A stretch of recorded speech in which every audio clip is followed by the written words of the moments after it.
Ռուսաստանում գիշերը 13 օդանավակայան ժամանակավորապես դադարեցրել է աշխատանքը, սահմանափակվել են թռիչքները Մոսկվայում, Սամարայում, Սարատովում, Վոլգոգրադում, Կալուգայում եւ այլ բնակավայրերում։ ԶԼՄ-ները գրում են, որ պատճառն ուկրաինական անօդաչուներն են։ Ռուսաստանի պաշտպանության նախարարության տվյալով հոբ ուժերը 105 ԱԹՍ են խոցել, թիրախում են եղել Բրյանսկի, Վորոնեժի, Պենզայի, Կալուգայի, Բելգորոդի, Կուրսկի եւ Մոսկվայի մարզերը։ Հայտնի է, որ ռուսական ուժերն էլ հարվածել են Օդեսային եւ Խարկովին, քաղաքացիական օբյեկտներում հրդեհներ են բռնկվել կամ տուժածներ եւ ավերածություններ։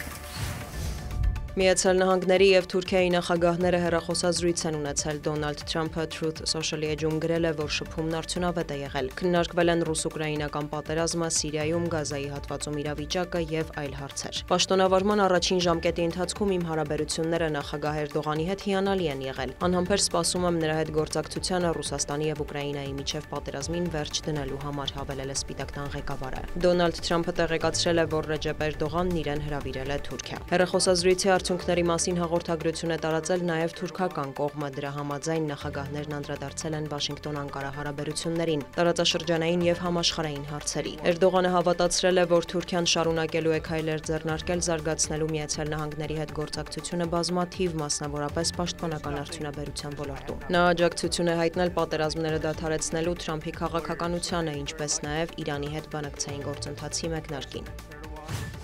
Հանգստյան օրերին լավ քննարկումներ են ունեցել Ռուսաստանի եւ Ուկրաինայի հարցով, հայտարարել է Դոնալդ Թրամփը։ ԱՄՆ նախագահը մտահոգություն է հայտնել, որ պատերազմող կողմերի միջև ատելությունը շատ մեծ է։ Սպիտակ տան ղեկավարի կարծիքով Կիևը պատրաստ է համաձայնության հասնել Մոսկվան եւս հաշվի առնելով նավթի գների անկումը։ Թրամփը նաեւ մեկնաբանել է մայիսի 9-ի կապակցությամբ երրորդյա հրադադար հաստատելու Ռուսաստանի առաջարկը։ Կարծես դա այնքան էլ շատ չէ, բայց պետք չէ մոռանալ, թե ինչ վիճակ էր նախկինում։ Հուսանք ինչ-որ բան կստացվի, նշել է ԱՄՆ նախագահը։ Սպիտակ տանն ունեցած ելույթում Թրամփը նաև հայտարարել է, որ շատերը գիտեն, թե ով է պայթեցրել հյուսիսային հոսք գազատարը։ Նրա խոսքով Ռուսաստանը կապ չունի տեղի ունեցածի հետ։ ԱՄՆ նախագահն անդրադարձել է Գազայի հատվածում զարգացումներին, որտեղ ռազմական գործողությունների եւ մատակարարումների անհնարինության հետևանքով հումանիտար ճգնաժամ է ստեղծվել։ Հայտնի է սովամահության մի քանի տասնյակ դեպքի մասին։ Կօգնենք Գազայի ժողովրդին սնունդ ստանալ։ Համասը խանգարում է դրան, գողանում է մատակարարվող ամեն բան։ Համասը շատ վատ է վերաբերվում մարդկանց, շեշտել է Թրամփը։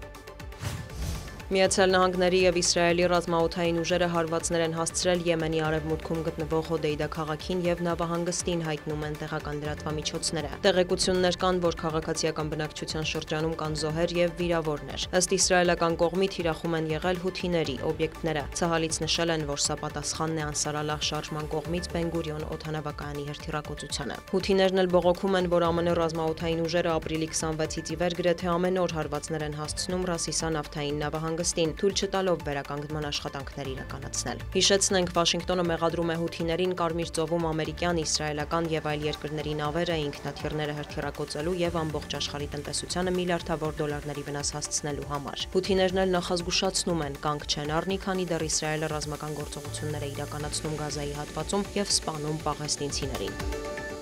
Դիանա Գասպարյան, լուրեր։